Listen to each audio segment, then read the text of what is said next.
And having a good time this morning. I've got myself and Captain Steve Papen in studio of Fintastic Fishing Charters.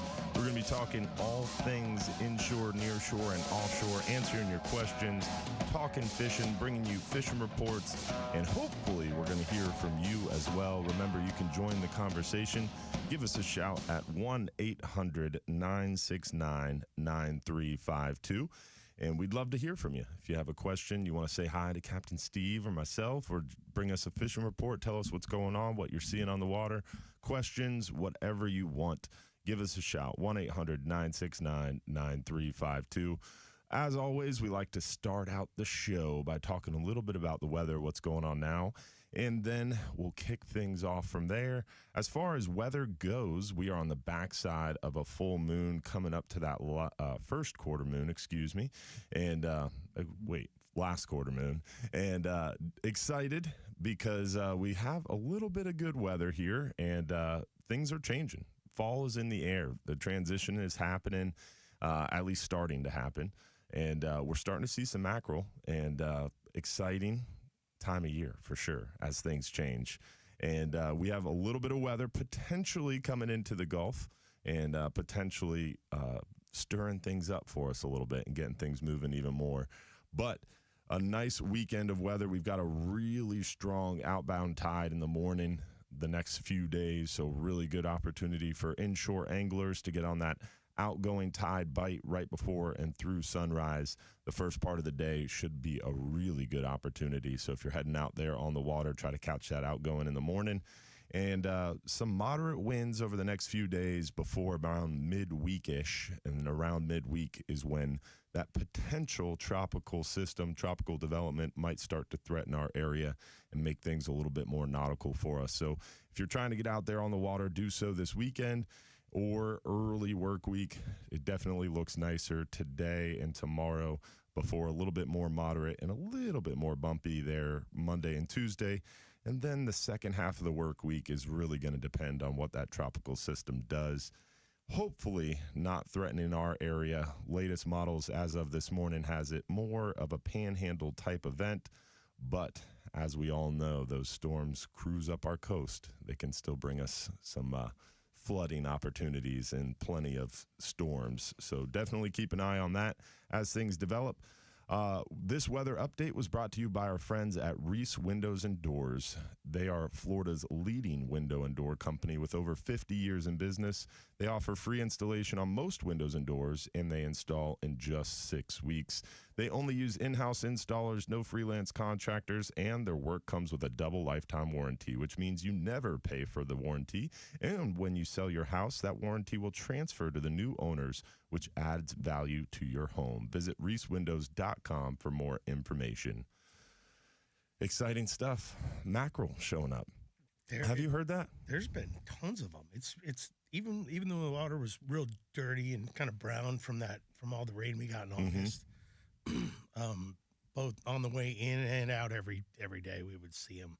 Really? Just huge schools of them. I thought at first they were just bonitas, but well, after I seen a few of them skyrocketing in the air, in front of the boat when you're running out, you're like, man, that's a lot of mackerel. Yeah, man. There's tons of them. It must be extra exciting for you as we move into tournament season, huh? I love my mackerel. I love them. It's definitely something that makes the fall a little more bearable, is to be able to go king fishing and stuff like that. But the fall a little bit more bearable. To me, the fall is spring and fall. These transition periods. Spring. Yeah, I think they're the best time of year in my opinion. You don't like fall? I don't like it when it's cold, and generally when it's cold, it's usually rough. Yeah, and true. For those of us that don't have 80-foot-long bows, it's kind of nice when it's a little nicer out there. Yeah, true. It is always nicer when it's nice out there.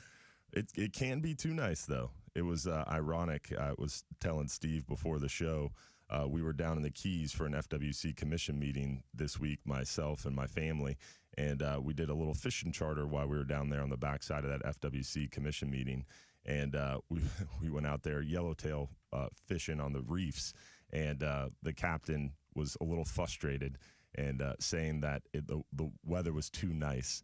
And my in-laws were on the boat, and they were both very perplexed by that. Like, what do you mean it can be too nice? The captain was going into the explanation of how when the weather's too nice, the fish are kind of shut down and they generally don't bite as well. And I was just in the back of my head laughing like, yeah, that's a really hard one to explain to guests. A little harder to catch, probably. Yeah. But the same thing happens here. The water's still. There's not much current, not much moving around. There's not a breath of wind. You don't have a good anchor heading. It makes things tough. That current out there has been rolling. Yeah. I mean, even the shallower trips, the shorter ones, Mike's running, 4 and 6 hour trips. He's out there in like 60 foot. Mm-hmm. You can't fish with anything less than 2 ounces of lead. It's flying. He says he anchored up on one. He said it felt like he was trolling. And he was using 2 ounce leads, and he said everybody was flying out the back of the boat. That's crazy. That current's been running for a little while. It's actually since the first. That current, it seemed like nonstop. And that could help bring some of that pelagic action in. And, I mean, we've been seeing a lot of wahoo, it seems like, more so. Would you say we've been seeing more wahoo around the area recently than past Septembers? Because I feel like wahoo is kind of spring and fall are kind of the peaks. You see them through the summer. You get a few in the winter, but spring and fall is during the kingfish run is when we see a lot of them, in my opinion. But you're the wahoo whisperer. Well, so I don't know about all that. I spend a lot of time looking for them. I can tell you that. Mm-hmm. Yeah, I mean, they follow the same thing as a kingfish run, the mackerel run. You know what I mean? They got you got your spring, you got your fall run, but the difference with wahoo is they're okay with the warm water, unlike the kingfish. Mm-hmm. So all summer long, you have a shot. You can see them. You'll see them in June and July and August. We don't see a lot of kingfish around then, but you'll see all those wahoos that time of year too. I can tell you this: I did a couple of days ago. The first day, it was the 16th, so it would have been the first day after gags closed. Mm-hmm. I spent the entire day looking for my wahoo. Yeah. And I did hook one. Nice. And it got eaten. Oh, by a shark? Yeah. The sharks are terrible. Oh, man. I think most of the fish that we hooked at, I lost the tuna. Mm-hmm. I lost the wahoo. We tried to yellowtail fish a couple places, and they were all getting munched, so we just kind of threw in the towel. I haven't never done that before, but we kind of gave up because I got sick of feeding the sharks. Dude, you want to hear something crazy? Is off the dock at Don's dock twice in the past week. Shark. Yeah, big boys. I saw him under the cutting table. He's sitting under my feet while we're cleaning fish down there. Yeah, and they've caught the one kid, Nate, who works down there occasionally and works at Hubbard's occasionally. Him and his buddies caught like a 9-footer last week, at the end of last week, off the end of the tee. And then they caught another one that was like 8 foot just this week. Well, I don't know if those boys told you the other story, but no. We were cleaning fish down there, and I'm hearing drag just dumping off the end of the dock. Mm-hmm. He was using a 9-aught or something. It was loud. Yeah. So I walk out there, and he's standing on the end of the dock, and he is stretched all the way to the bridge. And I'm like, dude, you can't just leave that out there. He's fishing with whatever, 130-pound braid or whatever. I'm like, you got to do something about that. So we had to jump in the CV and go around the end of the dock, pick him up, and drive him all the way down to the other dock. Wow. By, at the west end. Mm-hmm. And the thing had run out the bridge. Wow. From the dock. And I guess he got all wrapped up in the old bridge. Oh, nice. So his braid, once we finally got there, it was like straight up and down, and it was all frayed. And nice. He lost a bunch of line, but there's some big sharks in that pass. They're getting a little scary. Yeah, for sure. Makes you think twice. I'm not dipping my toes in there, I tell you that. For those listening, Captain Steve Papen is the owner and founder of Fintastic Fishing Charters. They have 2 boats running there. He also has Captain Mike Hollinsworth working with them. They're tournament anglers, big time I think you've won King of the Beach twice now, and you came in second like 47 times. We're not talking about the second place. Second place doesn't count. Very, very, very well-known tournament fisherman and well-known bottom fisherman in our area. So lots of conversation ahead in studio this morning. But for now, we've got Donald from Lutz on the line. How you doing this morning, Donald? I'm doing great. Good morning, Caps. Can you hear me okay? Doing well, my friend. Yep, and we can hear you good. What's going on, Donald? All right, so I've got my kayak club, right? I joined forces with another gentleman, Jason Michelson, who's in a Marine, who started, wanted to know if I would help out with my club, taking veterans out kayak fishing. I love doing that. Awesome. So I did a 8.5 pound pulled pork in my smoker the other day, so I've got that with me, burgers, hot dogs, cheeseburgers. And, wow. And I've got about 20. I'm hoping it's under 25 of them. I have 25 mirror lures that I got brand new. That each one of them is going to get either a top pup or a sheep pup or sheep dog, whatever they are. So I've got a bunch of those to hand out for them. They don't know that I'm doing that, so I'm excited for that. So it's going to be a great day out here at Fort DeSoto, by the toll bridge. If anybody wants to come by and say hi, I'm going to start cooking at about 12:30ish. Nice. And I'm going to launch about 7:30. So I'll be out there for a few hours. It's going to be a lot of fun. Awesome. Helping these guys out and hopefully get some on some fish. Last time I did this was back in January. He was a Navy veteran, had fished for like 15 years, got him on redfish and snook. So that was exciting for him. That's awesome, man. That was cool. Well, good job getting the veterans out in the water and feeding them well out there at Fort DeSoto right before the toll bridge on the right if you want to meet up with Donald and the Dawsoo Club. Thanks for calling in, Donald. We appreciate you, buddy. Absolutely. I saw your report on 13 from the Keys. Hopefully that meeting went well for you. Yes, sir. It's ridiculous. Yeah, and hopefully the sharks aren't going to attack us too much today.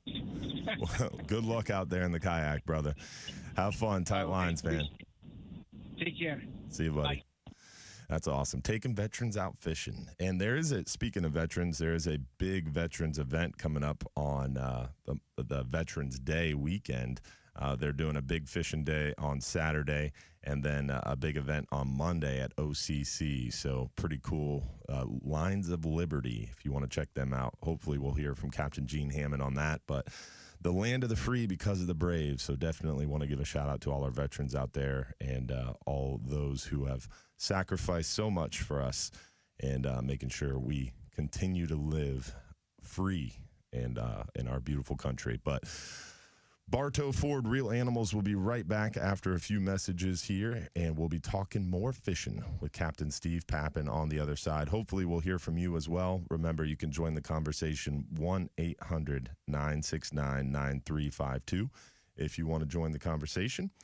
We also want to give a shout out to our friends over at Affordable Roofing Systems. Whether you need a shingle, metal, tile, or a flat roof, our friends at Affordable Roofing Systems are your safest choice for repairs or replacements. With over 3 decades of roofing experience, let Affordable Roofing Systems guide you through this important process. They're defined by integrity, respect, and honesty, and they have a personalized and professional approach to doing business.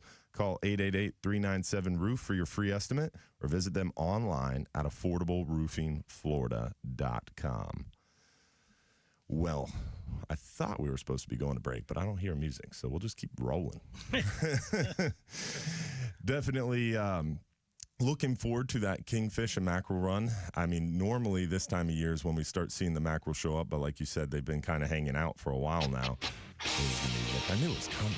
I felt it. I sensed it. More on the other side. Hopefully we'll hear from you as well. Remember, 1-800-969-9352 to join the conversation. We'll be back.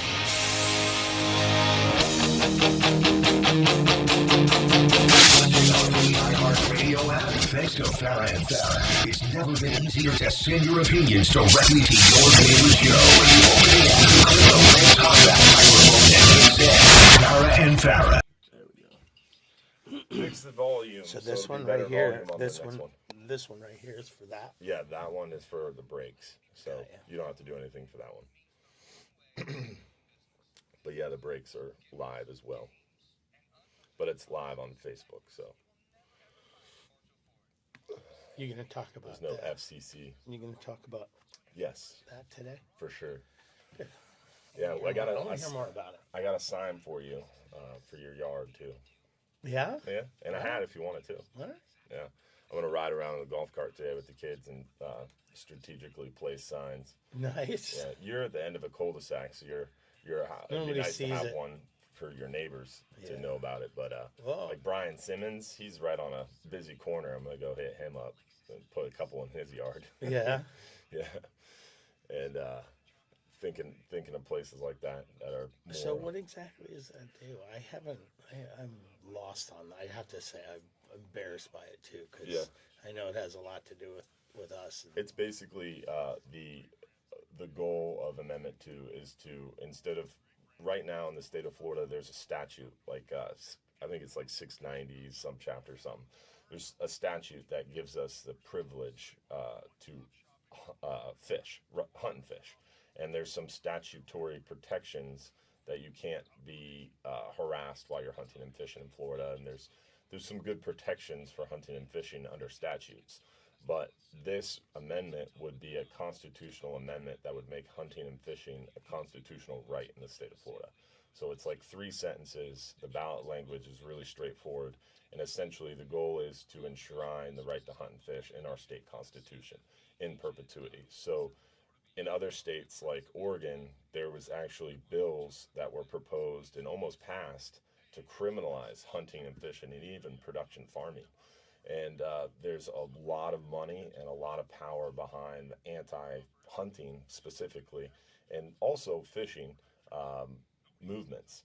And the No on 2 people are very well funded, very well organized, and the main guy in the state of Florida that's being paid to like go out and fight Yes on 2 owns a hydroponic meat company. Hydroponic meats, like lab-grown meats. And he lost that company last year because in the state of Florida we passed a bill that made lab-grown meat illegal. The sale and manufacture of lab-grown meat is illegal in the state of Florida, and we're the first state to do that. But long story short, we won't be the first state to pass the constitutional right to hunt and fish. We'll be the 24th state. So this isn't something new. A lot of people are like, oh, this is weird. I've never heard of this before. It seems like it came out of nowhere. That's not true. We'll be the 24th state. They've been doing this for years around the country. Wow. North Carolina passed it 2 years ago. And so everybody's like, oh, it's going to do this, it's going to do that, it's going to cause these problems. It's not true, because all these other states have already done this, and none of those problems that the opposition are claiming will happened in these other states. It's simply just moving it from statutory to protection to constitutional protection. So it just gives us more protection against anti-hunting and fishing movements. Yeah. Well, we've already lost enough to those people. Yeah, exactly. In the rest of our fishery and everything like that. So I'm all about not letting them get any more foothold than they already got. The main person who's passing out the street signs that say no, vote no on 2, in Tampa, you have to email that person to get with them to get a sign. Their email address is IamMeatless.ru. Yeah. So vegans and PETA and yeah. Millions of dollars. They're spending millions of dollars to try to defeat us. I don't understand. We don't push fishing on them. Why do they push non-fishing on us? It's crazy. People just can't just mind their own business. Yeah. You don't need to push. You don't need to like what I like, but I don't need to like what you like. And just because I don't doesn't make me less of a person. Yeah. Just leave us alone. It's like what you talked about earlier. Yeah. Just because you don't agree doesn't mean you have to Crap all over me. Yeah. Or try to kill somebody. Yeah.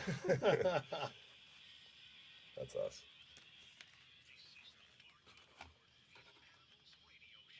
By Hubbard's Marina. Now your captain is Mike Hubbard.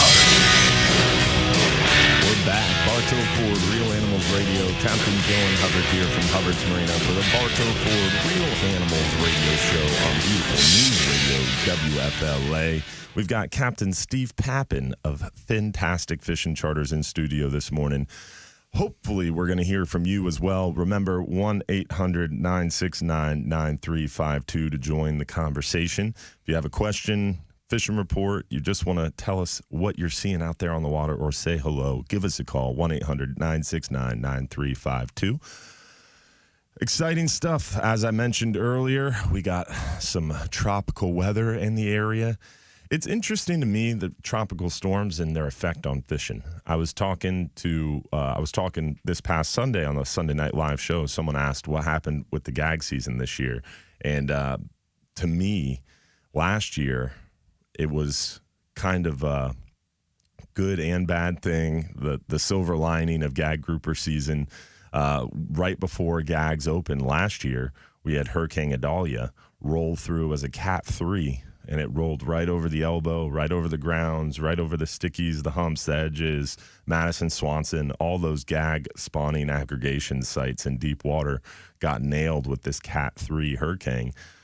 August 29th and August 30th, and then September 1st, gags opened, and all those fish were on the move like they normally would be in November, the middle of November or end of November with cold fronts.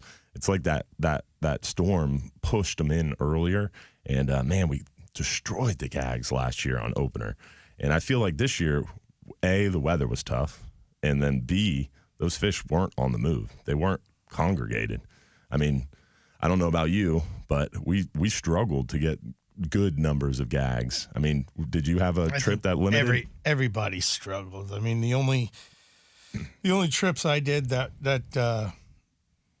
we crushed them on was, my private boat trips when we were out in the deep water. Yeah. And those trips, we did real well. But nobody's done it.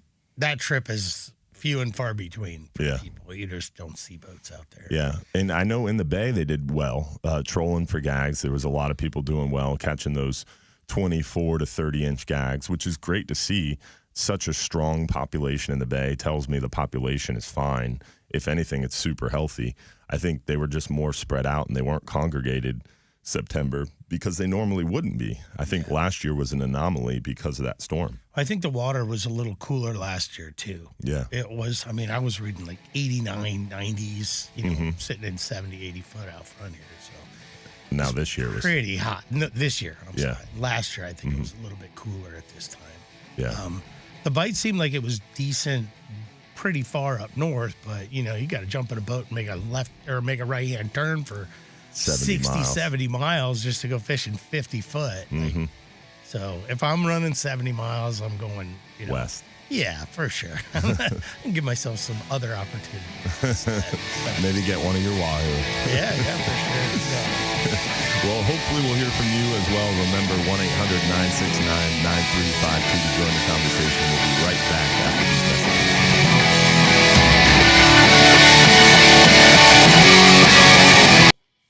The deep water stuff was pretty good.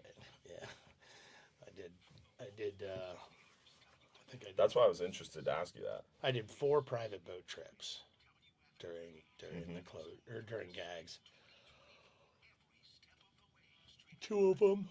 3 of them were out.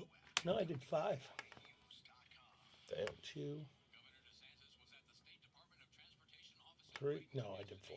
2 were out in the deep water, and 2 were 240, 260.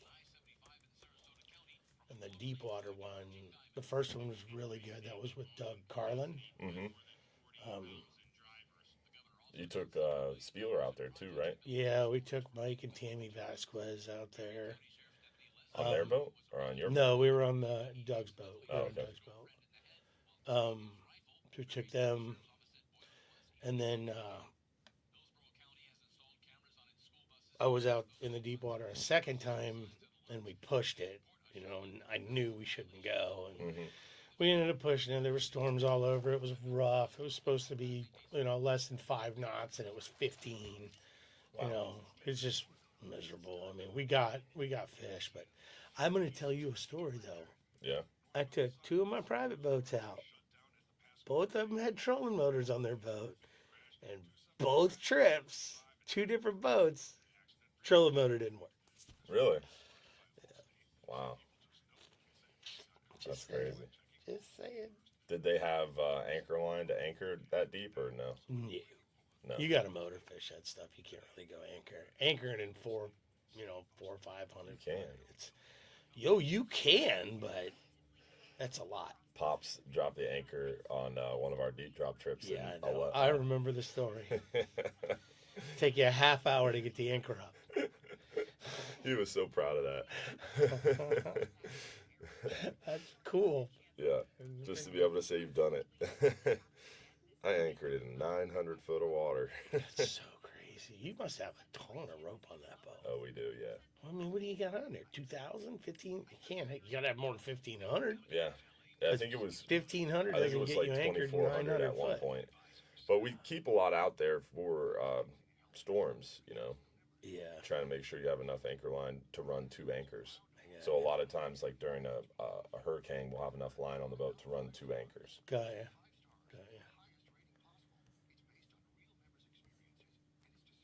Yeah, too bad there isn't. What do you usually do if a big one was coming? What do you run it up the tarpon and run it up the river or something? Or We haven't done that.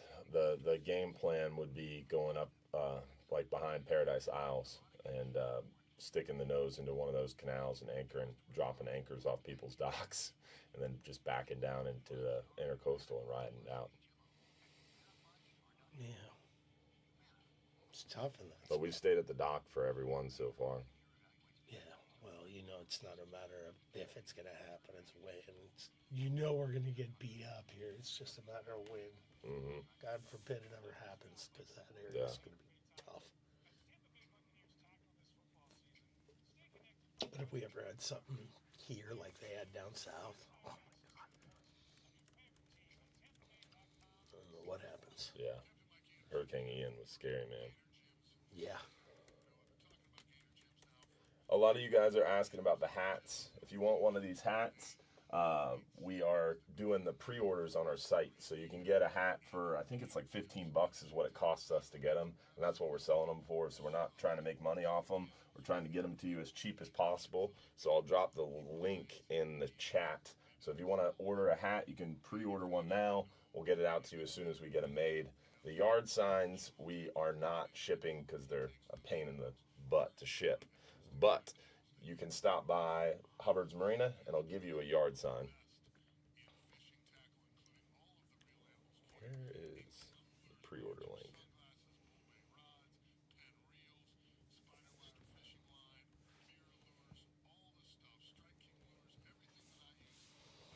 Probably be easier to find on Facebook for me.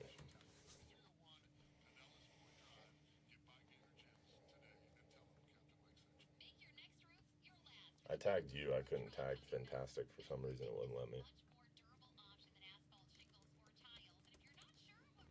Really? Mm-hmm. It was probably just because I was logged in as Real Animals, maybe.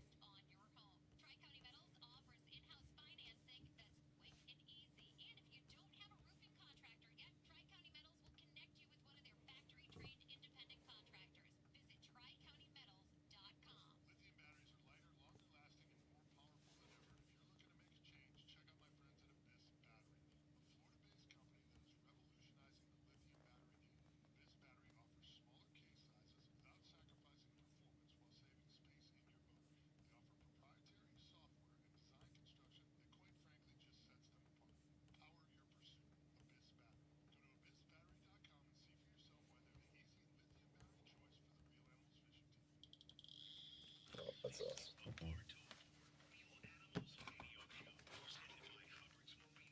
Now your captains, Mike Anderson and Dylan Hubbard.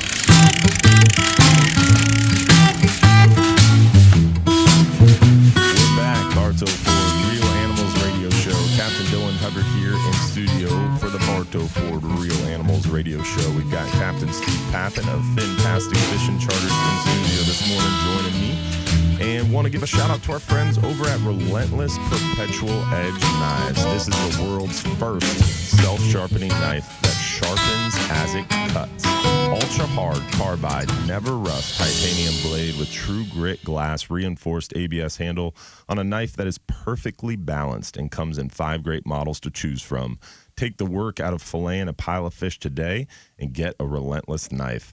Go to relentlessknivesusa.com and find out for yourself why this is the knife all the pros are talking about. Got one in the truck for you. Don't let me forget. I actually used one. I think did you give one to Chris at the dock? Mm-hmm. Yeah, he had me use it one day.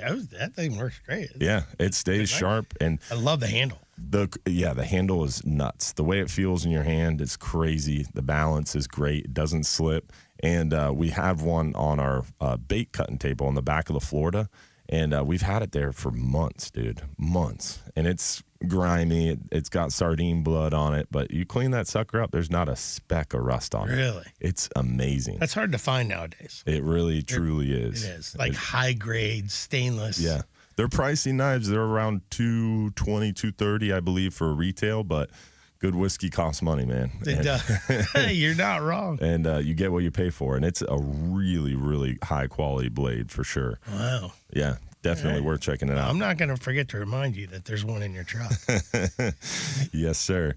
So we are looking forward to hopefully hearing from you as well. Remember, join the conversation. Bring us a comment, question.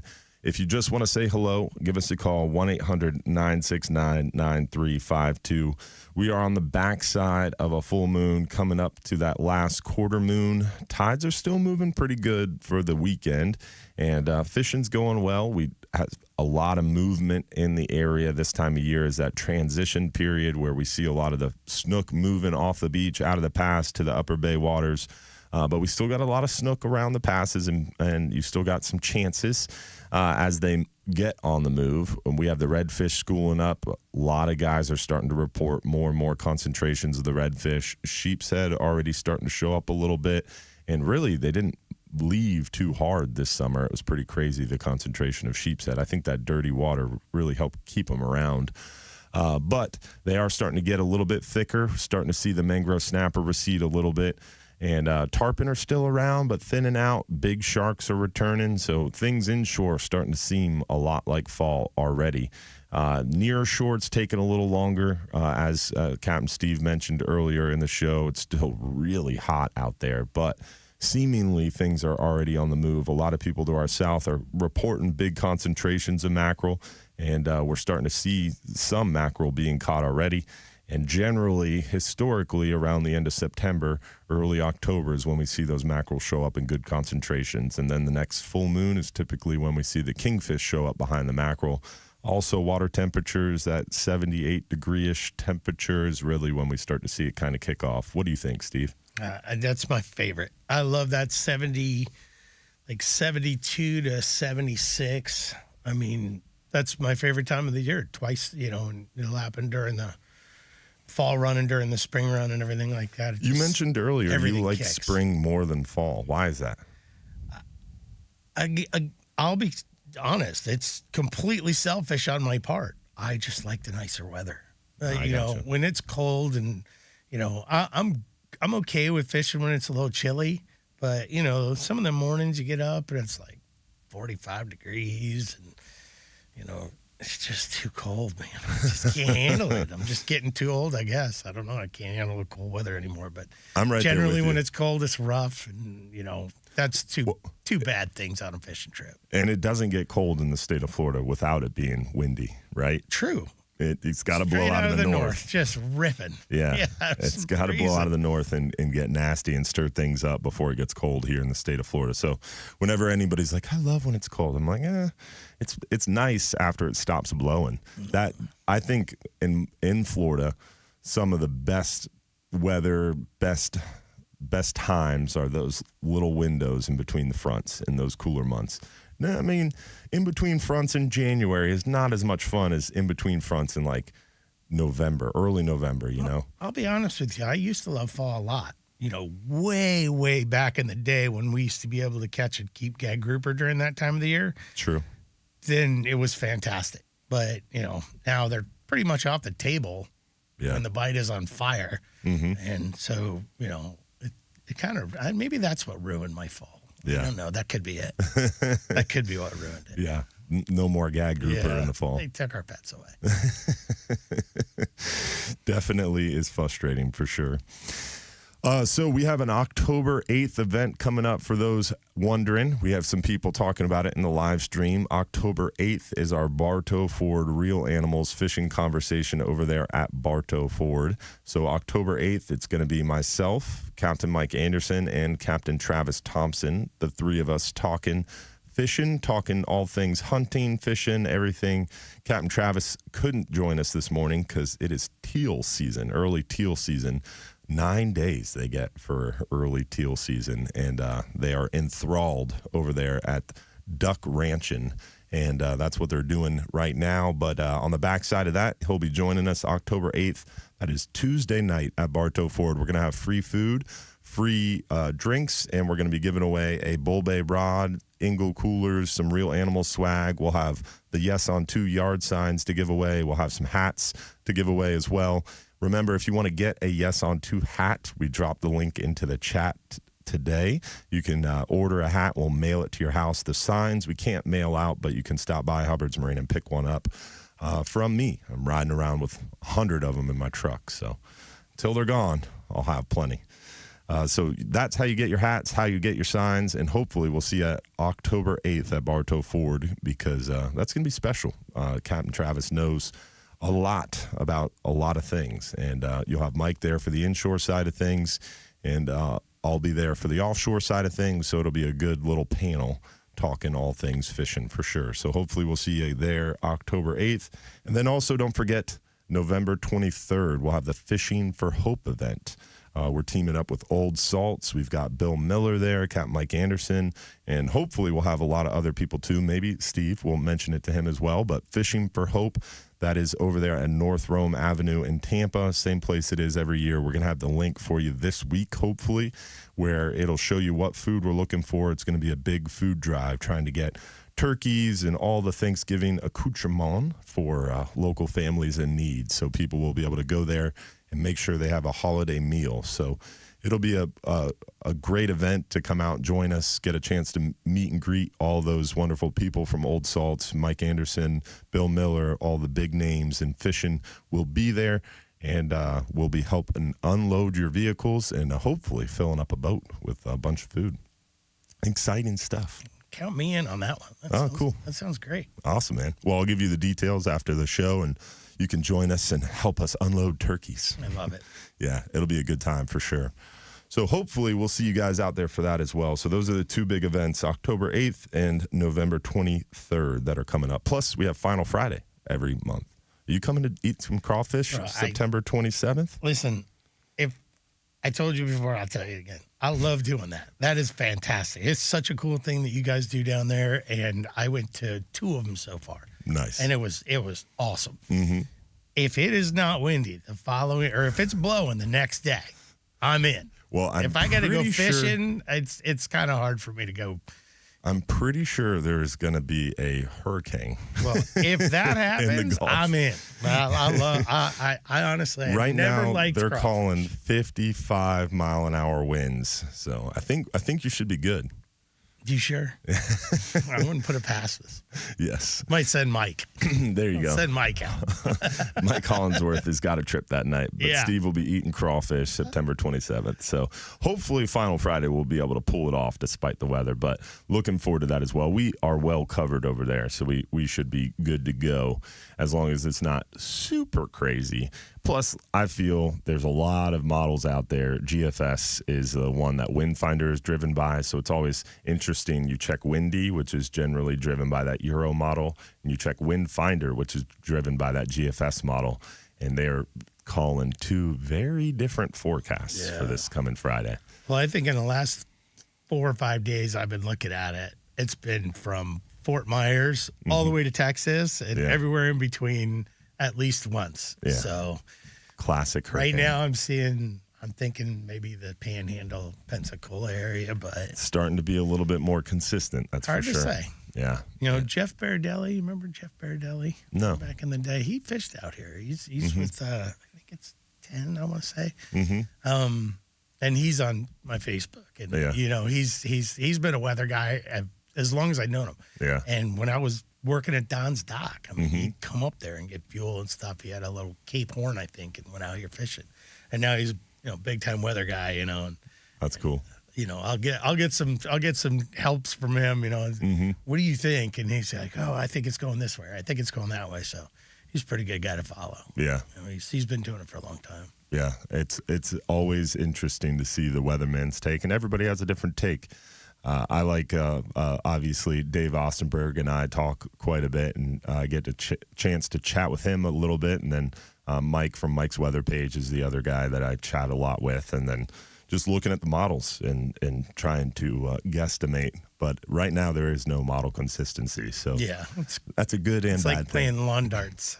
Exactly. Just throw one up and then everybody runs. You're dating yourself, man. by the time I was old enough to play with lawn darts, those were not around anymore. Insurance companies made sure those went away. Well, I can date myself. It's fine. I mean, we all. I wish know. I had lawn darts. They were so cool. I first time I heard about it, I was like, "What's a lawn dart?" And then I looked at it on Google. I was like, "Whoa, yeah, that seems awesome." That's what the boys used to do back in the day. Throw lawn darts at each other. Jump mailboxes on their dirt bikes and skateboards. Before the time of insurance company and ambulance chasers, right? Nobody cared about that. Nobody cared. My cousin went to. Surprised we all survived. Garrett. So Garrett Hubbard, he went over to Croatia. My other cousin, his brother, Adam, married a woman from Croatia. And so they all went over there to visit family and spend some time. So Garrett brought his wife and kids with him, and they went to some tourist attractions around Croatia while over there. And they went whitewater rafting, and Garrett was taken aback. There was nothing. There was no waiver. There was no liability release. There was no ticket that said something on the back. There was no risk form. There was nothing. You just showed up, you got on that whitewater raft, and you started going down the river. And like halfway down, he's like, dude, this is serious whitewater rafting. There was no safety presentation.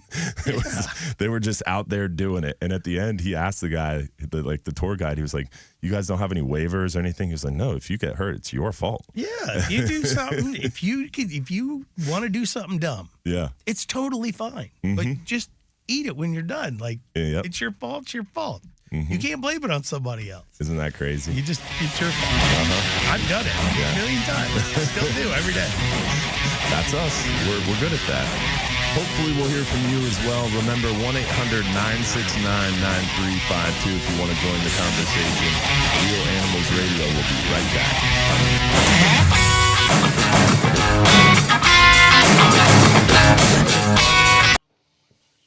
Funny. Yeah, that was pretty crazy. Just go ahead and hop on that whitewater raft. That's awesome.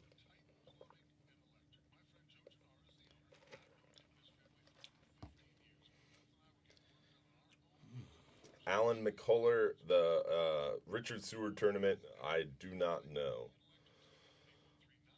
I'm sure they'll be talking a lot about that tomorrow on the Sunday show. Scott Moore, you can get a sign. Tell Justin to stop by. I know Justin's fishing pretty close by, so he can stop by at Hubbard's and I can give him one.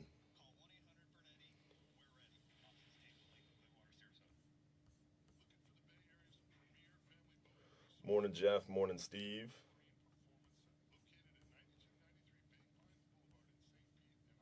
Morning, Elf. Robert. Seth Scott, kayak fisherman, can't ever seem to find redfish. Where do I need to go? Seth, if you want to tell us a little bit more about where you're fishing, a general area, I can point you to a general area.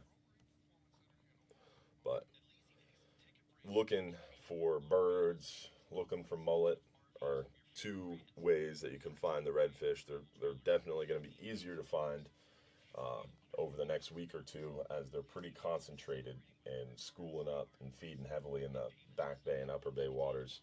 I am by no means a redfish expert like Mike Anderson would be, or some of the other guys, but definitely this time of year makes it easier to find them, because on the flats around the oyster bars, the mangrove shorelines, they're going to be more schooled up and together. The Smart Fishing Spots app, the Salt Strong app, is a great way, if you don't know areas, to find grass flats, oyster bars, all that kind of thing, because it will overlay on the map for you. You could also use Google Maps if you don't want to get that Salt Strong app, but I think it's worth it in my opinion. But using Google Maps, you can look over the satellite image and try to find grass flats that way. But definitely the Salt Strong app kind of makes it even easier. But there's a few tools you can use to find the flats, find the oyster bars, and then you'll find the fish generally. You got to think like a fish this time of year.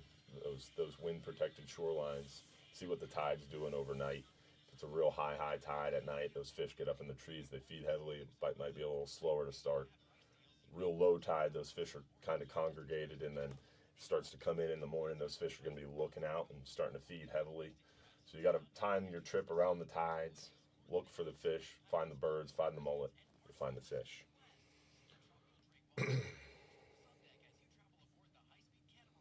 Yeah, Bobby Woodard is right too. Seth Scott, you can hook up with Dan the Fish Man. He's on top of them for sure. I kind of feel bad for these inshore guys sometimes. Yeah. There's so much competition. There's so many guys doing it. Yeah. We're going by Gandy Boat Ramp, and every parking spot had a truck and a trailer in it. Every single one of them. Yeah. It's crazy. Dude, in the Keys, it was nuts too. If you Google fishing charter, it's crazy. There's just billions of them. Oh, dude. Everybody's uncle and fishing booker. Oh God, get going on that. Radio show presented by Hubbard's Now your captains, like Everything and Dylan Hubbard. We're back, Bartow for the Animals Radio Show on News Radio 970 WFLA. Talking fishing, myself, Captain Dylan Hubbard, and Captain Steve Papen in the studios this morning. Giving a shout out to our friends over at Ace Heating and Cooling. For over 20 years now, Ace Heating and Cooling has been a name you can trust in the heating and air conditioning business in Hillsborough County. Chris Myers and his guys service all brands, and they do residential and commercial repairs, maintenance, and full replacements. They send out technicians, not salesmen, because they try to build that long-lasting customer relationship that'll hold up over time. Call 813-657-8818 or look them up online at brandonac.net to find out for yourself why Ace Heating and Cooling is the easy choice for the Real Animals Fishing team. And check them out on Facebook, too. Their Facebook page is a nice way to get reminders about AC maintenance. Every time I see them post, I'm like, I gotta go clean that drain line. Gotta fix that AC filter.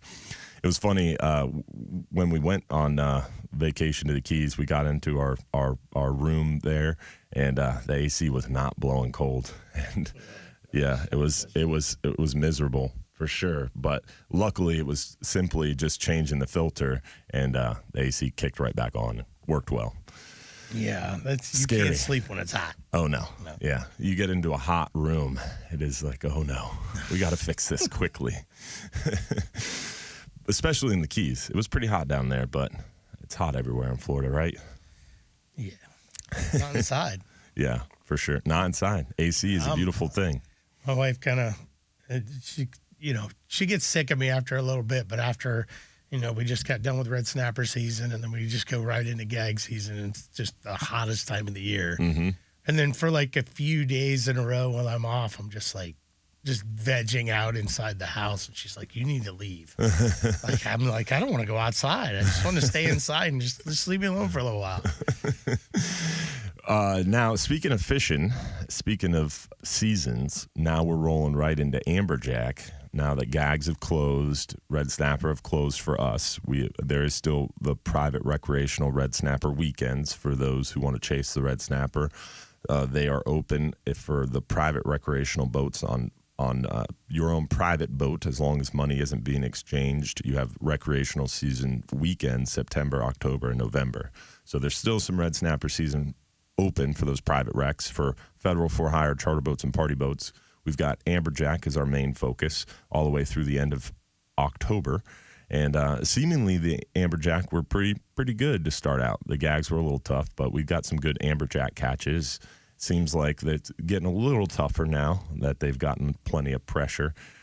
What's your game plan as we move through the end of September into October? Are you chasing amberjack or are you ignoring them? I'm probably ignoring them. If I got anybody that really wants to do it, we'll definitely go that route. But I think most of my guys right now are, they're looking for mangoes, yellowtails, which we've been doing really well. I mean, we had stroking them. Yeah, we've had a whole month of 2 months of July and August. You go get your red snapper. What are you gonna do for the rest of the day? If you get your red snapper at one shot in the morning, you pull the power back and get anchored up and you catch them all.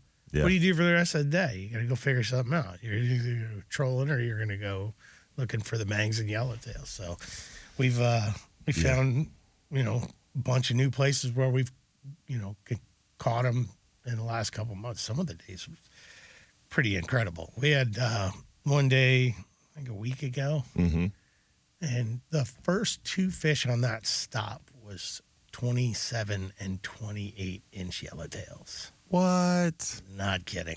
That is amazing. Yeah, they were like 6.5 pounds. Wow, studs. Yeah. Yellowtail snapper, like the lane snapper, are a concern in my books because lane snapper, we see them getting bigger. We see them in deeper water. We see them increasing in spatial range. So we're seeing them further north. We're seeing bigger fish on average. So we kept bumping across that quota, and we saw those lane snapper closures at the end of the year, which was super frustrating. They just finalized a lane snapper rule. So some people saw those emails come across, and that final rule on lane snapper was increasing the quota again to hopefully prevent these overages, but it's just a very small increase. I think it was like 60,000 pounds, so it's not going to really do much, and I think we're going to bump up against it probably pretty soon. Luckily, this year, the Wave 3 numbers came in, and I don't think we're going to have a lane snapper closure this year, which is good, but it's a concern, and I think that's going to that's going to start happening with yellowtail because fishing's getting better. We're seeing more of them. We're seeing bigger. So eventually we're going to start bumping against that quota, and that's going to be a problem. Well, a 5 per person bag limit doesn't sound like a horrible idea. Yeah. Some sort of preventative action would be nice instead of just closing them. But want to give a shout out to our friends over at Innovative Pools and Spa. Innovative Pools and Spa bring you 35 years of experience building pools in the Tampa Bay area. They are continuing the legacy of their father's company, which was recognized as a top pool builder in the Tampa Bay area for 35 years. Plus, they continue to raise the bar in pool construction, design, and features. They have an unparalleled passion for the industry along with a deep-rooted commitment to the community and unwavering dedication to excellence. Call them today at 727-788-1650 or visit innovativepoolsandspa.net for an estimate to see why Innovative Pools and Spa is a top choice for families in our community. We've got Captain Jim Fogel on the line for our safe boating tip of the week. After the break, don't go anywhere. We got a whole nother hour talking fishing. We'll be right back after this.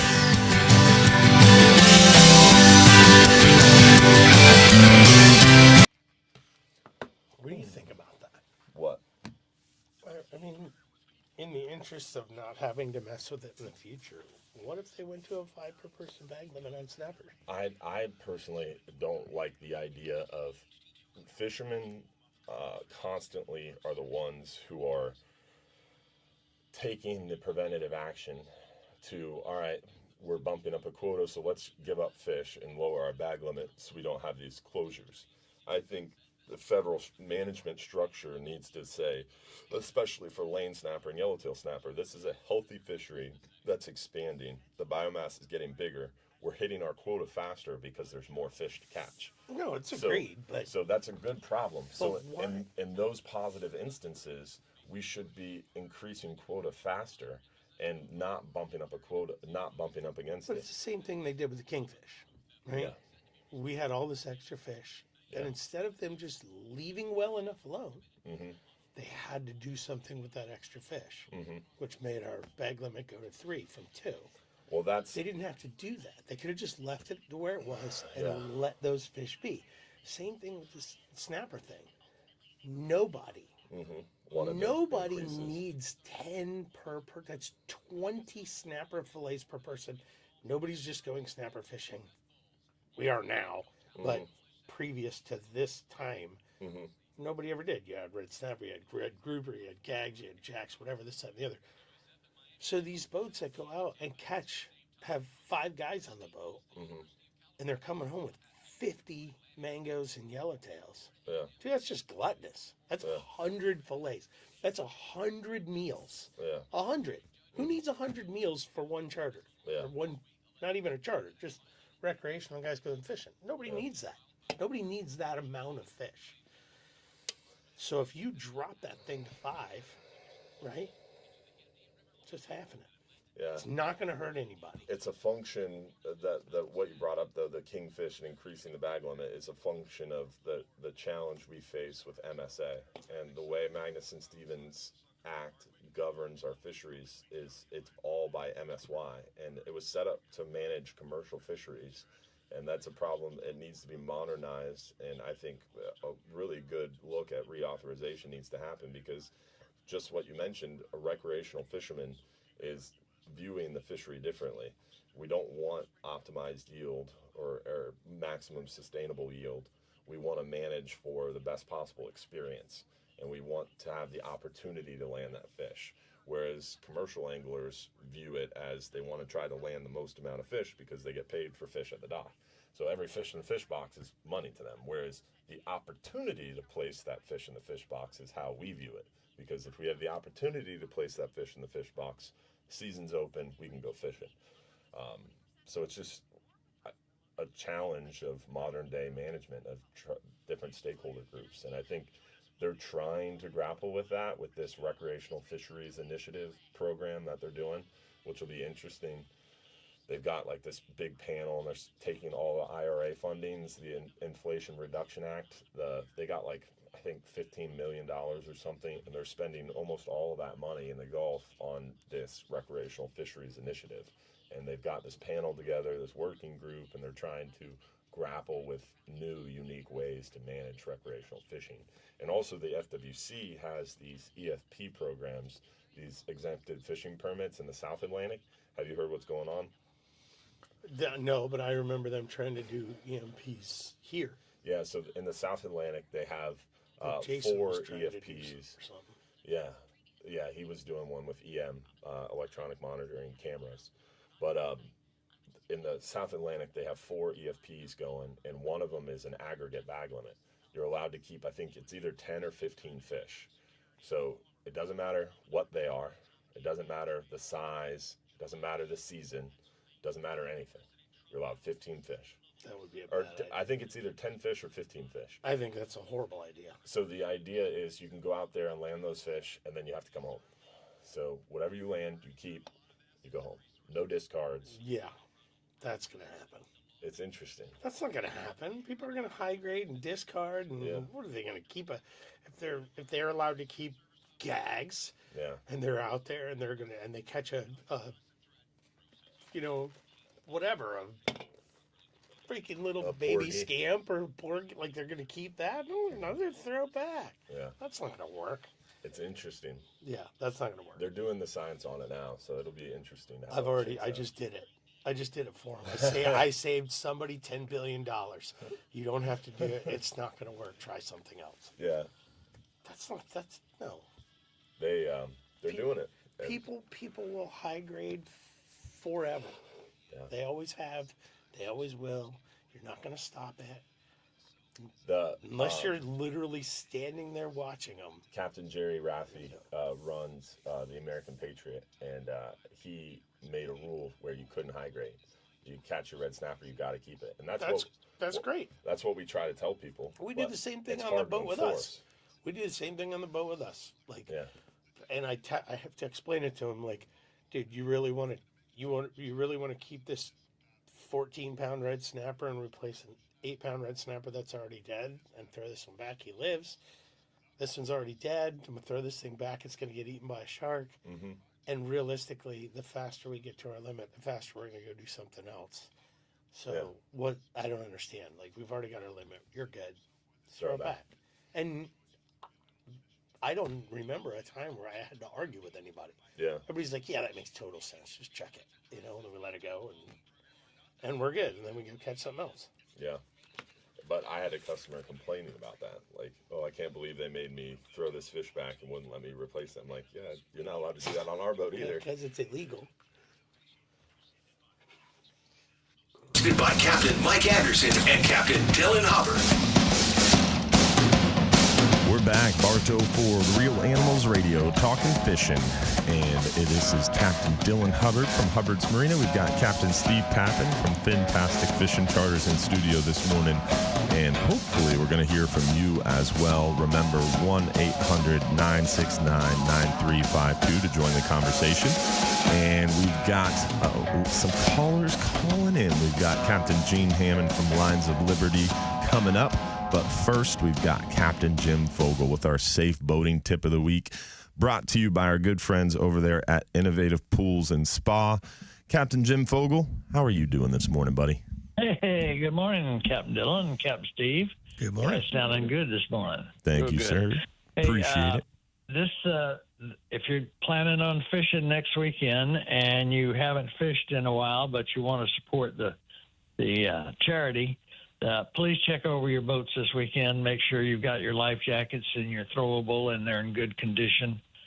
Make sure your fire extinguishers are up to date and not clogged up. Make sure you've got that sound producing device on that vessel. Amen. Make sure that all your through holes are in good shape, all your hoses, all your connections underneath there. I heard Dylan when I first came on talking about the weather a little bit. Depending on the size of your boat and what's going on next weekend, you want to really, really, really be careful. Amen. Getting a ride back in a helicopter is not considered a good thing. So never fun. No, let's try not to do that. But look over that vessel, check it out real well. Make sure it is ready to go. Make sure those batteries are charged up. Make sure you got a full tank. Check that water fuel separator. Make sure it's in good shape, and be ready to go. Be ready to go before you go.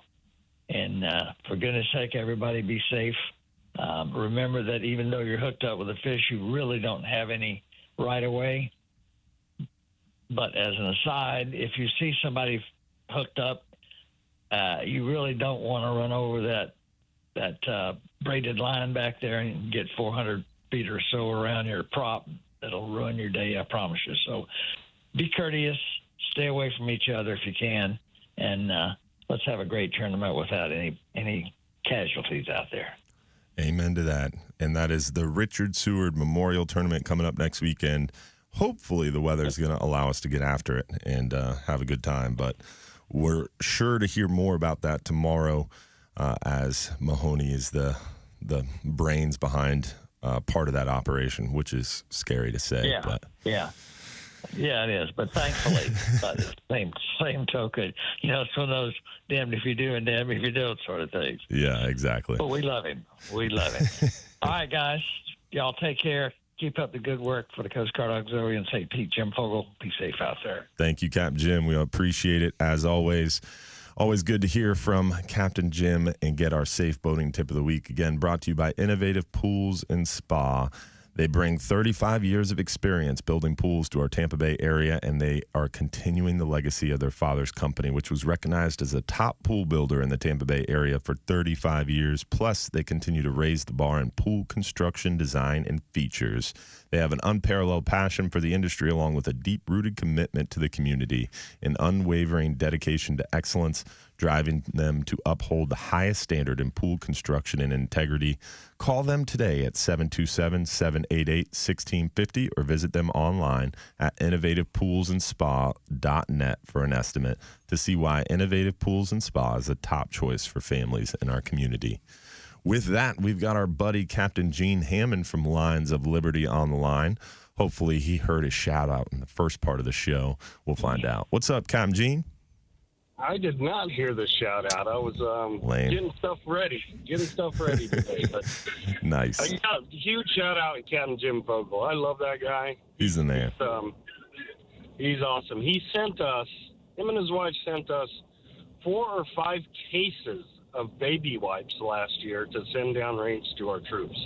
Man. And if you've been downrange, a baby wipe is like gold. Like, when you're not sick, you trade them like money. Great. I believe it.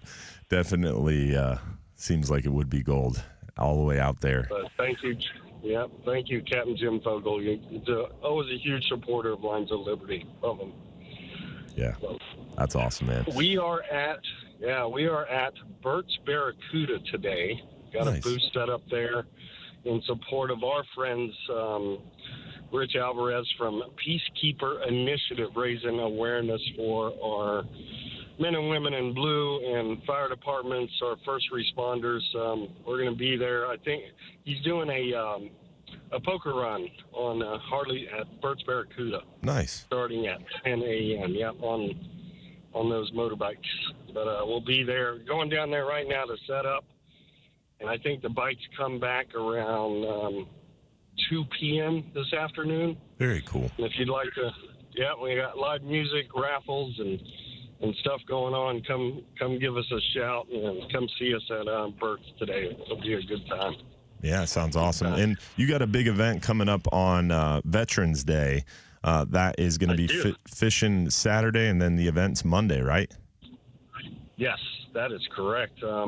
Sunday, we have 6 locations throughout the Tampa Bay area. I got several captains organizing each of those locations to take our veterans in the Tampa Bay area out on the water, whether it be kayaking, inshore fishing. We're working with Operation Home Shores for fly fishing stuff as well. Nice. And it's going to be a good time. Go to linesofliberty.org and look for that November event if you would like to, number one, volunteer as a captain. We always need more help getting veterans on the water. And you can also sign up as a veteran to go fishing in that event. And then the following Monday, we're going to be at the OCC Roadhouse on Veterans Day itself and fellowship, have a good time, live music, and just love on our veterans a little bit. That's what we do. Awesome, man. Well, good work. Linesofliberty.org to learn more, and Burt's Barracuda if you want to go see him today, and all those cool motorcycles. Sounds fun. Yeah, we got brand new hats and shirts if you want to come grab some Lines of Liberty swag. We got them. Well, we appreciate it, Captain Gene Hammond. Thanks for all you do, buddy. Oh, we thank you, Dylan. You're a great supporter of the cause as well. Thank you so much. Anytime, brother. It's an honor and a pleasure. Have a good one, Captain Gene. Yeah. All right, Captain. How we going? See you, buddy. Good guy. Lots of good work over there at linesofliberty.org to learn more. Definitely a good project. It's going to be cool. They have 6 locations for Veterans Day, so that's going to be interesting to see how many vets they can get out there. There's a couple big groups that are working together on that one. I know Take a Vet Fishing's a part of it. Rock Fishing's a part of it. There's a few veterans organizations like that are all teaming up for a big Veterans Day event. It's going to be pretty cool. Yeah, it sounds awesome. Yeah, man. Hopefully get a lot of veterans out in the water. Good way to clear your head. Yeah. For everybody. Yeah, for sure. For sure. So we've got amberjack season, we got mangroves, yellowtails, lots of stuff going on. Hopefully we're going to hear from you as well. Remember, if you want to join the conversation, you can give us a shout, 1-800-969-9352. Got a few minutes here still before our next break, and we're coming into that kingfish time of year. So what are you looking for mainly? Is it water temperature? Is it bait? What's going to be your surefire sign that the kings are showing up? Is it time of year? Is it photo period? Is it water temperature? What's your Captain Steve Papen's kingfish secret? Shh. No, man, there's no secrets. I mean, bait is key, obviously. Yeah, they need food. If it's not here, they're not here. Mm-hmm. Water temp is a very important factor, but we've caught kingfish. We've all caught kingfish during the summer, mm-hmm. and we've also caught them. When we thought everything was gone, and it's all out of here and the water's too cold and then you catch one. Mm-hmm. So, bait is all of it, I feel. Mm-hmm. We start getting those pods of thread fins or sardines or whatever, kind of all over the place. I did run down to the channel the other day on the way out because my traps were empty. Mm-hmm. So we had a gag trip, so we had to stop and catch some bait. And there was a good bit of mixed bag bait in the channel. There was threads. We did catch cigars. We did catch some smaller runners. So there was some Spanish sardines. So there's a little bit of everything, just not a lot of a one thing. You know what I mean? I didn't see it in 40, 50 foot. I think all those mackerel and bonitas that we're seeing and all the ladyfish and stuff that are piling all those bait piles in 20, 30, 40 foot. I feel like they're just eating some real small stuff. Like still a lot of the fry bait. Real small. So that's, not necessarily what we're looking for. Yeah. But some cleaner water would be nice. That would be nice. I think they said we had 29 inches of rain in August. Mm-hmm. 29 inches. That's I know we were just like an inch shy of a record. Crazy. Yeah, that's a staggering amount of fresh water being dumped into everywhere around here. So and all the sewage spills and pollution on top of that didn't help at all. Yeah.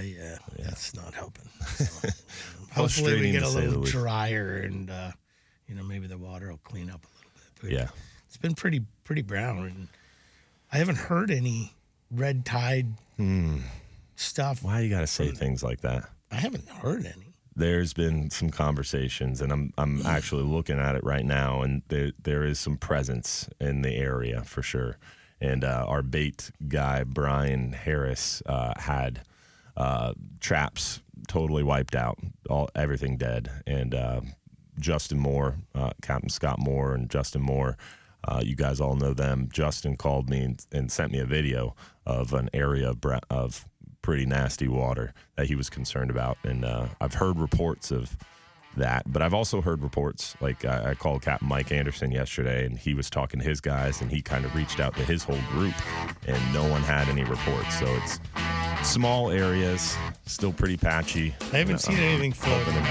Hoping and praying. I was putting it up to freshwater for salinity. Yeah, and that's what I'm hoping and praying it is, right? But we all, time will tell, right? But we've had a lot of sewage spills, we've had a lot of rain, and the ingredients are there for a bloom. So we're just hoping and praying that it's either short-lived, spotty, or it goes away, right? We'll see. But we'll be back right after this. Real Animals Radio. Stay tuned. Don't go anywhere. Map has it right in Anna Maria, and then off of like Treasure Island between Egmont and the pass, out of Blinds Pass. Yeah.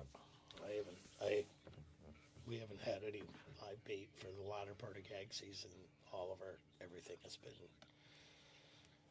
either dead or. But it's weird though. It's like the whole water column. It's not. Yeah. You know what I mean? Before with red tide, it was on the surface. So you catch your bait. Play that. You catch your bait. Mm-hmm. Bring your trap up. They're all alive. You dump them in the well, and then they die. Yeah. Right? Mm-hmm. But we're pulling bait. We're pulling traps that are completely smoked. And it can be on the bottom, too.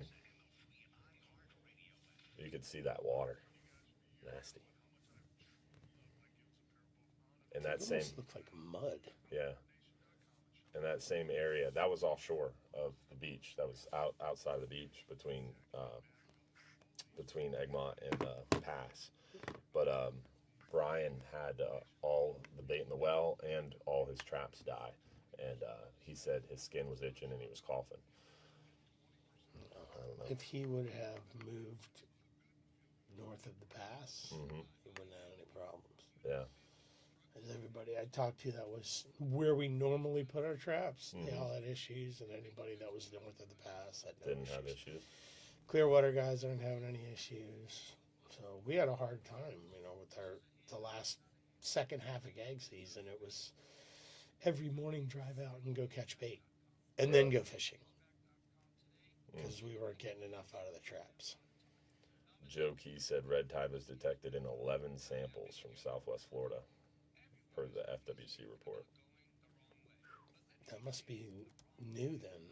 Yeah, it's definitely. Because I think I looked at the site 4 or 5 days ago, 6 days ago, and I didn't see it. Everything was gray. It says in Southwest Florida over the past week, it was observed in background to very low concentrations in Pinellas County, background concentrations in Manatee County, background to low concentrations in Sarasota County, background concentrations in Charlotte County. So every county, basically. That's crazy. Yeah. That's not great. What was that video that has been circulating of that city truck dumping at the boat ramp? What was that? That was a stormwater. So, like, when they work on a stormwater sump, like the gutters in the road go into a gutter system that go into a sump. And that sump, that container is generally like 20, 30 feet deep, and then it will pipe out. And they had to vacuum out one of those sumps to work on it. And they vacuumed out the sump and dumped it. That water goes into the gutter, goes into the gutters, and then goes eventually to the bay. So that water would have been dumped into the bay, but it would have been dumped in the bay through a drainage tube that no one would have saw. Instead So of the city of going St. to the Pete, boat in ramp. all their infinite glory, pumped it into a truck and decided to back down a boat ramp and dump it in front of a bunch of fishermen. Idiots. Not a good idea. So fishermen all freaked out. But in reality, that water would have been in the bay anyway. Yeah. It was stormwater. So they claim, right? That's the story, but who knows? It looked like mud. Yeah, but that's what the rainwater looks like anyway, right? Yeah. But yeah, definitely not a good look. No. To back a truck down. Yeah, a boat because ramp. something like that just circles, social media, and in hours it's everywhere. Yeah. Mike Watts on the brakes, the volume is a little low, but on the show it'll be a little louder for you.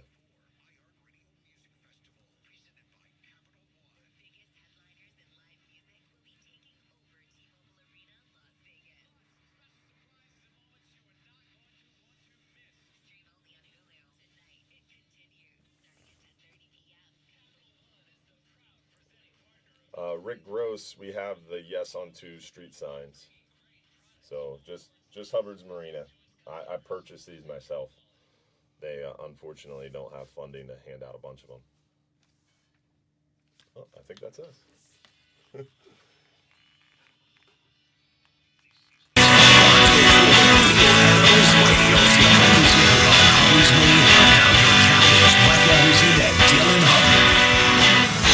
back, Bartow for Real Animals Radio, talking fishing, all things inshore, nearshore, and offshore.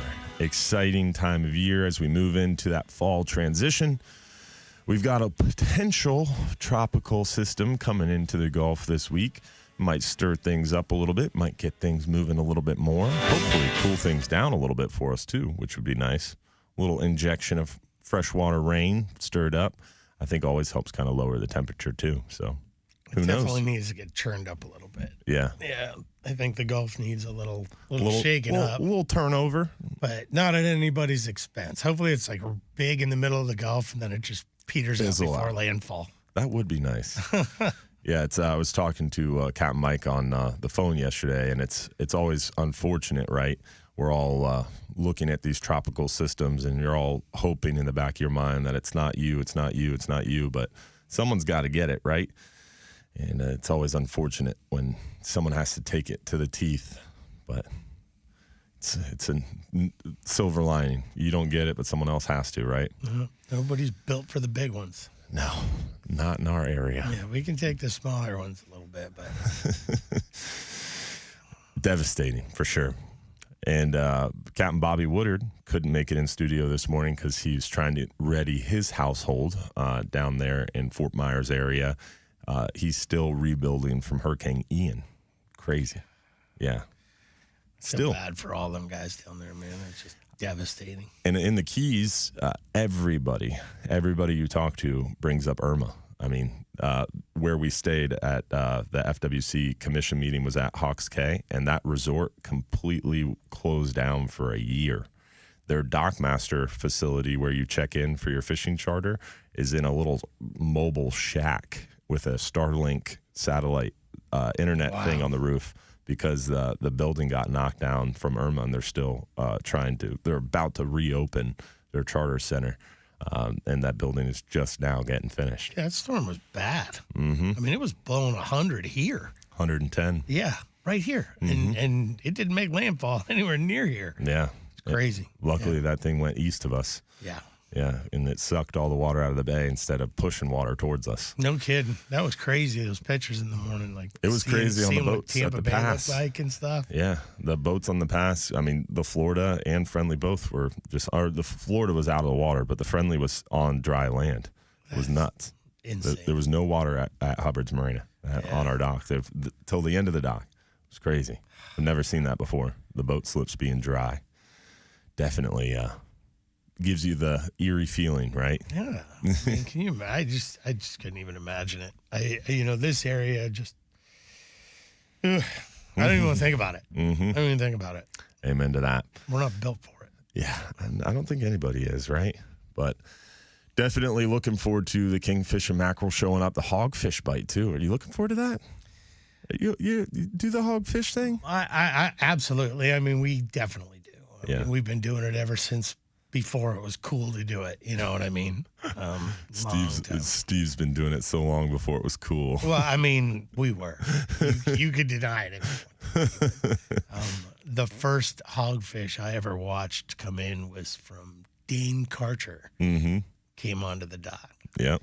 And he was always out fishing the reefs. Yep. And he would just grab some shrimp or squid and just drive out there and throw the anchor in the water and catch whatever he caught. And, because Dean's trips he was the family trip. fun. He was the trip. Uh-huh. Like, he's just a character, Entertainment. Oh, yeah.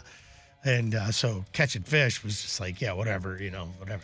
And then he started catching a couple hogfish. We're like, hey, what's going on with that? So, what are you doing over there? That's kind of where it started right there in the past. Yeah, the live shrimp and the light got tackle. really good, and then it got. Now everybody does. Yeah, now it's under control. Now these party boats go out there and catch 40 of them. Who does that? Definitely exciting. It is starting. We're starting to see a few more of them, but not anything to write home about yet. But water temperatures go down, cold fronts start rolling, we're starting to see those concentrations pick up. So it's an exciting time. Ball is in the air. Hopefully we'll see you out in the water.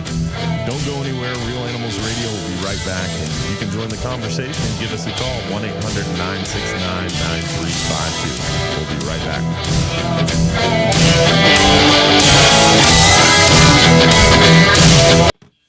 I'm not wrong about that. That's where it started in the past. Yeah.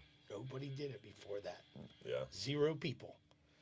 And he just stumbled across it because, if his charter was at 7, He was there. he showed up at 6:58, somewhere between 6:58 and 7:10. And he would just drag his rods down, nothing rigged, and he'd have a cast net and throw it all in the boat and pull it because they kept the boat. They rented a slip there at the end where we got another cutting board.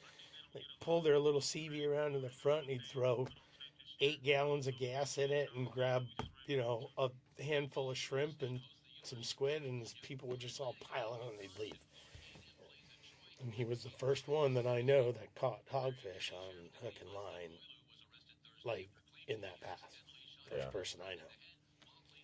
I know it's been done periodically, but from that point on, it's kind of when we all started going, maybe there's something to it. That's crazy. I'm glad we moved past the buying $120 worth of shrimp for a 4-hour charter thing, though. Now you just buy a $30 box and it lasts you for 2 trips. Oh, the frozen? Yeah.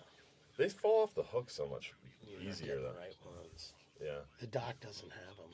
But even the bionic bait ones, even the high quality shrimp, Like it still falls off the hook pretty easily. I don't know, dude. We've Compared to fresh live we've been shrimp. using. Well, I mean that stuff's flash frozen. Yeah. That's why it's pink.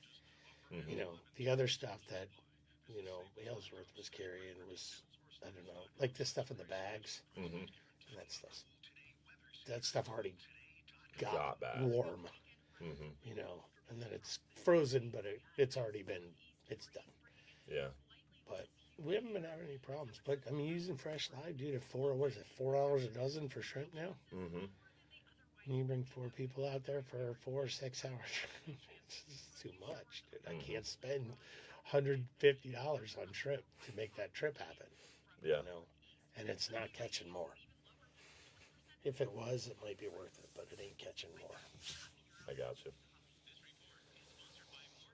Brian Simmons catches more hogfish than any boat out here, charter boat, that I can know. Like, nobody comes close, because I would say a solid 85% of his year-long trips are hog fishing. Oh yeah. 85%.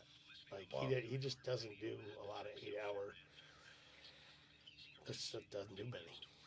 So it's 4, 5, and 6-hour trips. That's what he does, and he loves fishing in there. And if there was a hogfish tournament and I had to pick the Tom Brady, that would be Simmons. Oh really? Oh yeah. There's nobody around here that catches hogfish more than he does. Nobody. That's cool.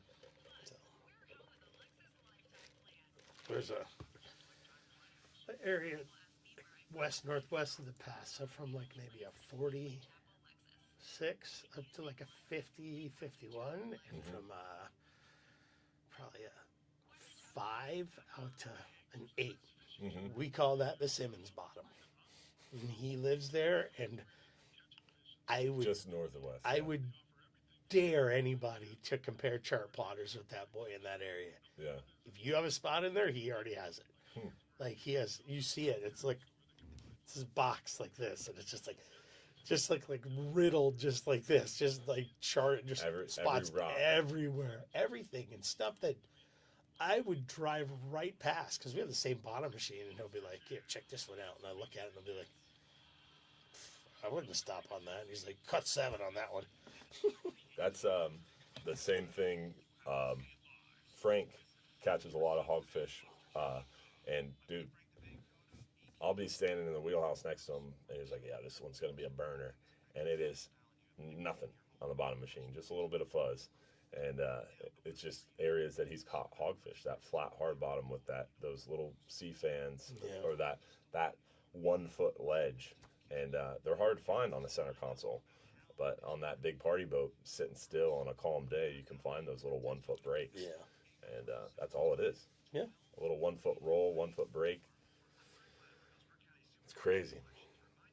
If you go to a 2 foot or 3 foot, there's going to be too many grunts and porgies and little lanes around it, Agree. I'm not a big fan of the lane thing. I don't do a lot of that. I mean, we catch them, not really a target. I'm not I enjoy that kind of fishing a little bit, like when it's family style type stuff, but man, it's just hard to, I guess, blow somebody's skirt up, in that shallow water, you know what I mean? It's kind of difficult to do. I would rather run offshore a little bit further and, chum the tails to the back of the boat, or chum the big mangoes to the back of the boat, or, go troll up a tuna or something like that. So it's just my forte, but Mike loves fishing in there. He gets a kick out of it. That light tackle is fun. It's great, and like I said, for a family type thing, it's awesome. But a lot of my guys are like, "Oh man, we want to go hog fishing," and it's like, "All right, cool, let's go do it." But they remember back in the day when you could go out there and catch 10, 12, 15, 18, you know what I mean? You catch a bunch of them, and that's just not the case anymore. You can catch a bunch of them, but the vast majority of them are smaller females, and you're letting them go. Sorting through them. Yeah, and I don't like I don't buy the whole 70 whatever percent mortality thing on those things, just because. I mean, I did 2 studies, it's like Sea Grant. Marina. Now your captains, Mike Anderson and Dylan Hubbard. Back, Bartow for Real Animals Radio. Captain Dylan Hubbard here from Hubbard's Marina. Fantastic fishing charters joining us in studio this morning. Hopefully, we're going to hear from you as well. Remember, 1-800-969-9352 to join the conversation. We want to give a shout out to our friends over at Ace Heating and Cooling. For over 20 years now, Ace Heating and Cooling has been the name you can trust in the heating and air conditioning business in Hillsborough County. Chris Myers and his guys service all brands, and they do residential and commercial repairs, maintenance, and full replacements. They send out technicians, not salesmen, because they build that long-lasting customer relationship that holds up over time. Call 813-657-8818 or look them up online at brandonac.net to find out for yourself why Ace Heating and Cooling is the easy choice for the Real Animals fishing team. Our board is starting to light up. The legends are waking up. We've got literally a Hall of Fame angler on the line, Captain Lisa Fitzgerald, and then we'll have Captain Van Hubbard after her. But first, the Hall of Famer, because no one makes the Hall of Famer wait. What's going on, Captain Lisa? Hey, good morning. Well, gosh, Van Hubbard, he is like an icon in the fishing industry. So I'm so excited that you guys have him on air. But what's going on with us is we have announced all of our winners in the CCA Florida Star competition presented by Yamaha. Nice. And we are going to celebrate on October the 12th in Crystal River. Yes, ma'am. It is going to be a spectacular celebration because we are also celebrating our 10th year of competition, being Florida's largest family-friendly fishing competition. That's awesome. It's going to be exciting. It's a big one. Yeah, it is the big one. 10 years. We've awarded nearly almost $4 million in prizes that our industry has donated for the purposes of creating awareness for conservation and for getting youth on the water. We, this year, will award another $100,000 in college scholarships to round out $1 million in college scholarships awarded to youth. That's for awesome. Just going out and catching fish. Nothing better. Nothing better. So we are going to be doing this. If you've got an RV, there is the coolest place up in Citrus County. It is called Sweet Citrus Acres. Their clubhouse is old Florida style, poolside. We're going to have live music, complimentary beverages, dinner. But you can be a winner, too. Even though you weren't drawn, you can be a winner by coming out and supporting these youth and getting them engaged in the sport, enjoying a great night of entertainment. It's inexpensive. It's $75 for an adult, and you get an amazing swag bag. You get a tumbler from Paddletail Waterfront Lodge. You get a long-sleeve performance shirt from Sodium Fishing Gear, and all kinds of other swag in the bag that you get. It's just going to be amazing and a great way just to say thank you to everyone. So I hope everybody will join us. They can go to our website and get on the website to purchase tickets. Right when you come on the front, it'll say buy your tickets. So we hope you will join us. And Dylan, I'm not sure if you're coming up, and I'm not sure if Captain Mike is coming up, but it is going to be a shindig. Yeah, it sounds like it. Definitely going to mark that one on the calendar and try to make it up there. But I think Captain Mike was planning to be there. I know he makes it every year, so I'm sure he'll be making his way. Yes, he will. I'm hoping. I do know. I want to remind all of our anglers, although the competition is over, they can still win, right? Ooh, how's that? So the way that they can still win is if they register now for 2025 competition. Okay.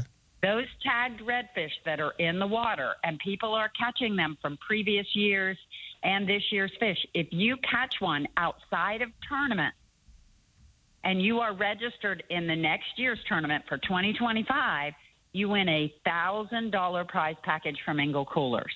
There you go. That's at least a consolation prize. And if you catch that same fish during the tournament and you're registered, you get a free boat.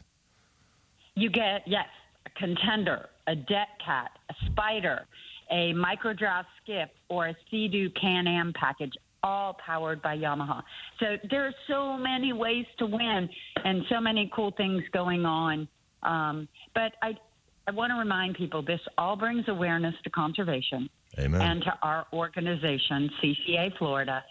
We are working towards improving our habitat, our water quality, our fish stocks. The coolest thing we've just started is we're now working to spawn triple tail so we can put more triple tail back into the water. Ooh. We've already put 300,000 redfish back into the coastal waters of Florida, along with the almost 3,000 breeder-sized redfish that we've saved in our tournament endeavors, where we go to tournaments and get them not to kill their redfish, but to bring them in alive.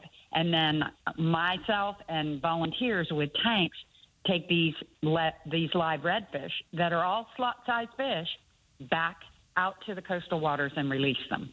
That's awesome. Well, we appreciate all you do and look forward to that big star tournament shindig. Yes, October the 12th in Citrus County, presented by Discover Crystal River at Sweet Citrus Acres. Come up and join us. We'd love to have you there to celebrate. Come say hello. And I look forward to, at some point, seeing you out on the water, Dylan. I love watching you on TV all the time. So, thank you very much. Buddy. We appreciate it. Thank you, Capt. Lisa. You as well. Yes, have a great day. Bye-bye. Bye. Always a pleasure to hear from the Hall of Famer, Captain Van Hubbard, as well. What's going on, Captain Van? How are you this morning? Boy, I shouldn't wait so late to call. That's a hard act to follow. Right. Yeah, you don't want to follow Captain Lisa. It's definitely a tough act to follow for sure. But I think you could pull it off, buddy. I'd rather be on the boat with her than following her. Yeah, for sure. You don't want to fish against her in tournaments. There's a reason she's the Hall of Fame angler. So what do you got for us, Captain Van? Well, there was a lot of mackerel showing up before I left home, but I took off for 2 days. I got a family reunion. I'm sitting here watching a few trout rise on a little creek up here in North Carolina. Ooh, I bet it's nice and chilly up there in the morning, huh? What temperature are you dealing with? I don't know, but I could see my breath and I had to get a sweatshirt out. Oh, man, I am living vicariously. Sounds like heaven. Yeah, living vicariously through you right now. That sounds awesome. Yep. You're sipping a warm coffee cup and a sweatshirt watching the trout in the river. It's nice. Yeah. It's real nice. That y'all were talking about family fishing and stuff earlier and how it's challenging sometimes, but at the same time, any of us that have been at fishing our coast for any length of time, the changes are hard to adjust to. And for me personally, I don't have the time and energy to chase around as much as the young guns do. So I let them have the hot shot fishing, and the family fun fishing is just so neat because the kids have such a good time, and the smiles on their faces are just priceless. Yes, sir. Yeah, I took my kids out on a charter this past week in the Keys, and they both caught a few yellowtail, and they were happy. It didn't matter the size. Absolutely. It didn't matter anything. Absolutely. We were fishing off the dock the first couple of days and catching little schoolmasters and dogs and mutton, snapper, these little 6 to 8 inch fish, and they were having a blast doing that. So it's just it's awesome to see the kids light up and get hooked on fishing. And it doesn't seemingly matter where you're fishing or how you're fishing, but as long as you're fishing together as a family, they have a good time. Absolutely. I mean, you take a sabiki catching thread fins, and they're happy. Especially, oh my gosh, 2 or 3 at a time. Oh yeah. Oh, that's so neat. Yeah, my son was doing a little prayer each time we baited up the sabiki. He was like, "I want a triple, Dad. I want a triple." That's all he cared about. Where did he get that competitive thing from? I can't imagine. That's his mother, 100%. Too funny. But so you're seeing the mackerel show up, huh? Some pretty good numbers. A lot of mackerel are starting to show up. Yes, Wow. striking fish on the beach, and so it's early, but everything's so crazy these days. Take advantage of what there is. Amen to that. Take advantage of it, and it won't be too much longer, and the bigger ones will follow. That's for sure. We got a Cero mackerel in the Keys. I haven't eaten one of those before. That was good. I heard they're delicious. Yeah, the captain was like, "Dude, this thing is the best you're gonna get. It's the poor man's wahoo. It's right a step under wahoo." I was like, Yeah. huh. And I ate Yeah. some sushimi right off the table. It was very good. It was good. I think he was right. As good as wahoo? I think it was right underneath it. Really? Yeah, it was solid. If you look at the fillets beside a Spanish, it's definitely a lighter meat. Night and day. It's pretty. Yeah. Yeah, we've been getting a lot of little ones down at Boca. Really? 14, 15 inches. They have the dashes instead of the dots. Yeah, a solid if line you in look the close at the dashes. smaller fish, you'll see those dashes. They may even be crossbreeding. I'm not sure. Interesting. Yeah, there was quite a few of them around, and he said it was kind of early for the mackerel for them down there. I guess it takes a little bit longer for them to get into that shallow, cool, clear water because it's so clear down there. But definitely a fun fishery. Different world in the Keys for sure. Yep, and that mackerel, both Spanish and Kings, are actually underfished and underutilized with liberal bag limits, so that's something to take advantage of it. Yes, sir. Amen to that. Well, we appreciate it, Captain Vanley. Thanks for giving us a shout. Take care, guys. Have a great day, and let's go fishing. All right, brother. Soak up that cool weather. Right. Enjoy, buddy. Yes, sir. Always a pleasure to hear from Captain Van. Mackerel starting in Boca Grande. So they got to be making their way up. It's coming. We're on the doorstep, the precipice of our fall run. It's exciting. Relentless Perpetual Edge Knives, the world's first self-sharpening knife. Check them out. They sharpen as they cut. Ultra-hard carbide, never rust titanium blade with true grit glass, reinforced ABS handle on a knife that is perfectly balanced, and they come in 5 great models. Take the work out of filleting a pile of fish today and get a Relentless knife. Go to RelentlessKnivesUSA.com to find out for yourself why this is a knife all the pros are talking about. We'll be back. Real animals on the other side. Don't go anywhere. The Free Action Radio app has over 100 commercial-free stations. You know where it is? Yeah. Remember?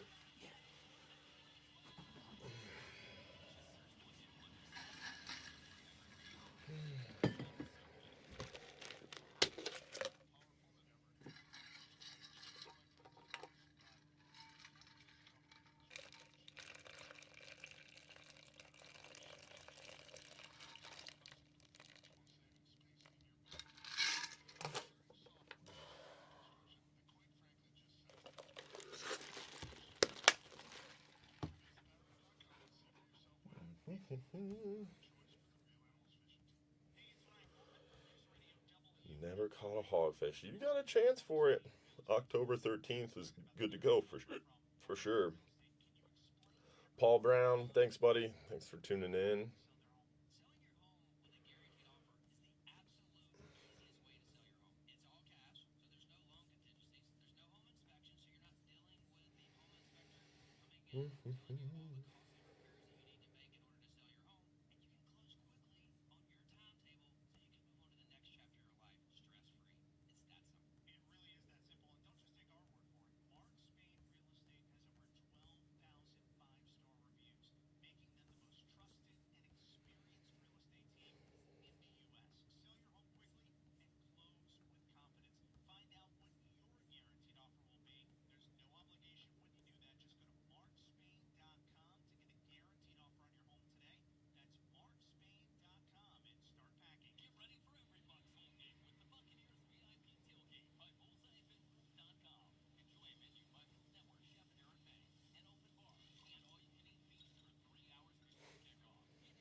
The GFS model has the eye when it's parallel with us.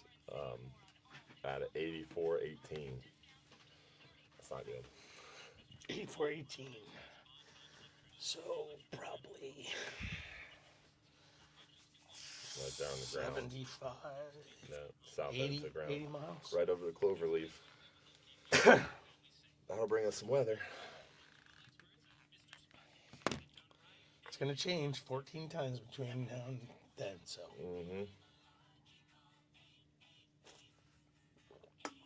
That's okay.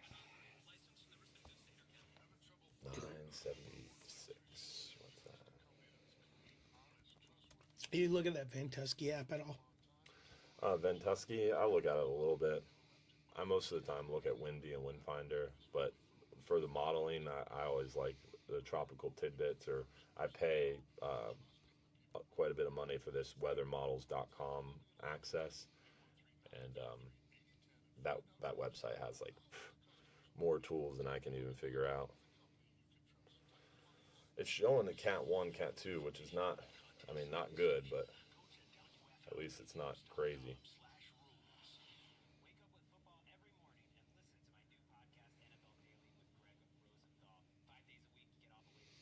The strength of that thing just keeps going back and forth. Yeah. One day you look at it and it looks like. Well, it was stronger because it was hooking way into the Western Gulf and sitting in the Western Gulf and getting stronger and then cutting up. The steering winds from the cold front is sped up. So if that cold front speeds up and brings it up faster, it won't have time to strengthen. But if that cold front stalls and doesn't bring it up faster, it'll have more time to strengthen in the Gulf, which is not good.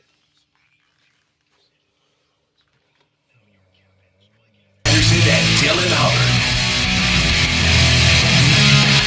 Captain Dylan Hubbard here from the Bartow Ford Real Animals Radio Show. We've got Captain Steve Papen from Fintastic Fishing Charters in studio joining us as well.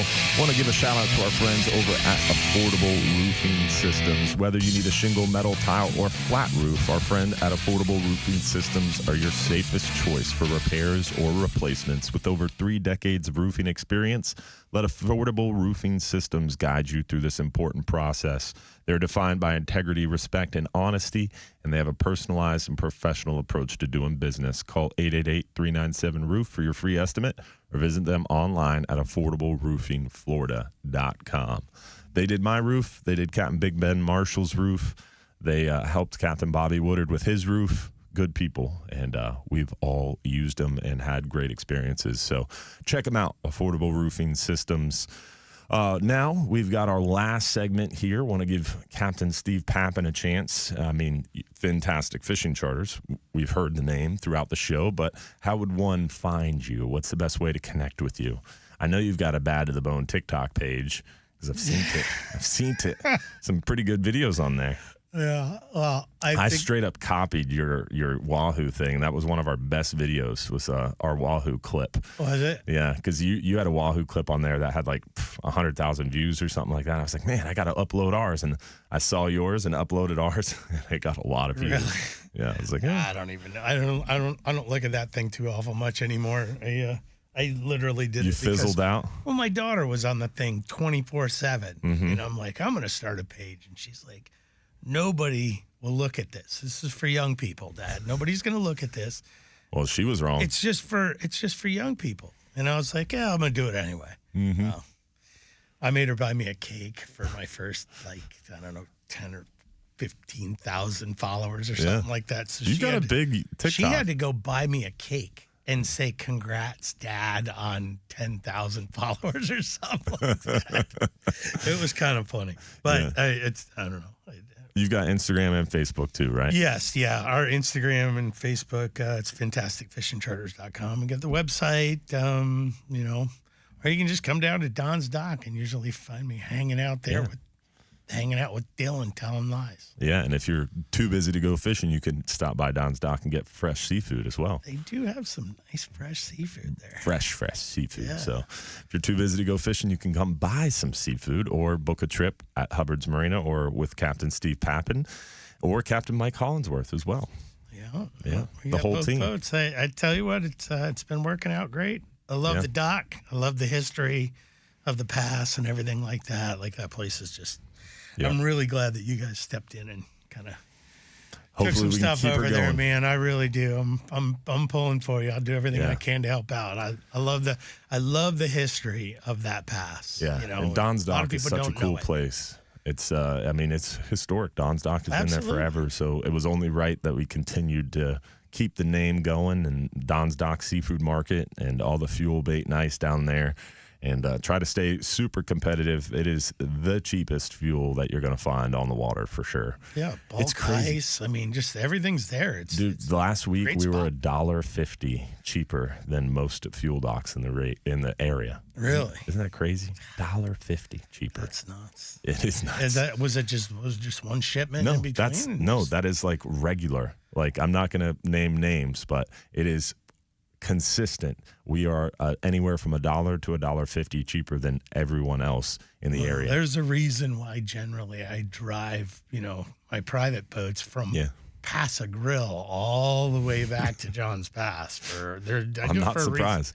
It's worth it. Buying 200 or Literally. 300 gallons of fuel at a pop. If you're leaving a lot of from money. Terra Verde, it's worth driving to Don's Dock to fuel up instead of going elsewhere, because it is the cheapest fuel around. Plus, we got the bait, beer, ice. We got all your live bait. So stop on by The Don's Dock. staff is really cool too. Yeah, and you might see Captain Steve Papen there. I'm talking about that. He's on banker's That'll hours. probably He make it shows up worse. about 6. He won't leave on his charter till about 9:45. So you'll catch him there. I'm going to get you out there in the nicest part of the day.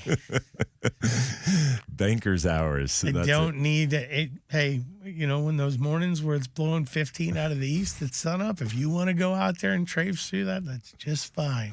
But if I know it's going to lay off at noon, we can leave at 9 or 10 o'clock. The catch isn't going to change. You'll just be out there in a lot nicer part of the day. There it is. So he's going to get you out there a nice part of the day and enjoy some great fishing. FintasticFishingCharters.com. Check them out. Remember, don't forget our live stream show every Sunday night, 7:30 p.m. If you want a chance to win free fishing trips, we give away $1,500 in free trips every Sunday night at 7:30 p.m. live on the Real Animals and Hubbard Marina Facebook pages. Don't forget, October 8th, 6 to 8 p.m. at Bartow Ford. We're going to be giving away free stuff. We got free food and lots of great speaking going on. We've got Final Friday coming up September 27th from 6 to 9.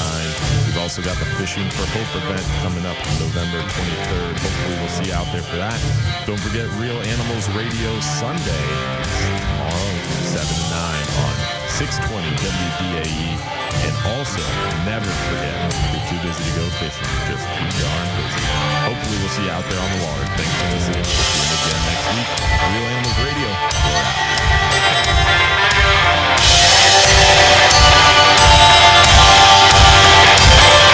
We did it. Another episode down. Appreciate you guys for tuning in and hanging out and joining us. Hopefully you guys enjoyed the show. Hopefully we'll see you again next week for another episode. Again, don't forget tomorrow night, Sunday night live stream show. We'll be covering the weather a little bit more closely as we get closer and closer to this tropical system. We'll have a better and better idea of what's going on. So stay tuned for that.